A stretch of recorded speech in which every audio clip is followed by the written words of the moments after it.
Di dalam gereja yang dikasihi Tuhan, itu sudah termasuk gereja itu harusnya mengasihi Tuhan, berespons dengan benar.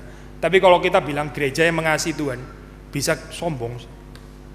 Ini gereja yang mengasihi Tuhan gitu ya. Gereja yang mengasihi Tuhan. Jadi benar-benar kita subjek yang menggerakkan. Bukan. Yang menggerakkan itu selalu Tuhan. Yang menggerakkan itu selalu Kristus. Kita ini selalu responsif saja. Kita cuma bisa mencintai kalau kita terlebih dahulu dicintai. Kita cuma bisa mengasihi kalau kita terlebih dahulu dikasihi. Karena itu saya bukan gereja yang mengasihi. Karena gereja yang mengasihi itu sudah termasuk di dalam gereja yang dikasihi Tuhan. Pun sekalipun kalau menjadi gereja yang mengasihi, harus tetap ingat Injil. Injil itu apa? Injil itu bukan saya melayani Tuhan, bukan. Injil itu selalu adalah Tuhan yang melayani saya. Saya pernah kutip orang-orang dalam masa terakhir, seperti Luther dan Agustinus. Luther waktu terakhir dia bilang, kita ini cuma pengemis, dan itu benar adanya. Kita cuma pengemis.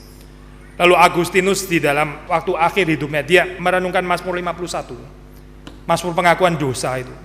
Bukan Mazmur 23, bukan Mazmur 150, bukan Mazmur 1 ya tentang the wicked and the righteous, tapi dia merenungkan Mazmur 51. Terakhir menghadap Tuhan ya. Apa? Injil.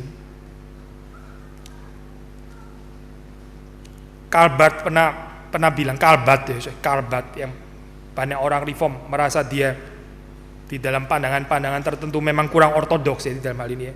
Tapi Calvert pernah bilang, nanti kalau ketemu Tuhan jangan pikir terus saya akan mempersembahkan ini ya, church dogmatics bervolume-volume ya. Sudah tahu church dogmaticsnya Calvert ya, itu tebal sekali loh.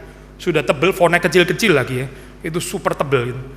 Tapi dia bilang, saya menghadap Tuhan ya bukan bawa itu gitu. Bukan, tapi saya bawa diri saya telanjang, gak bawa apa-apa.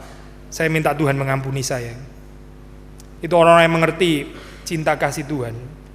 Mereka gak bicara tentang achievementnya mereka gak tertarik saya bicara tentang itu.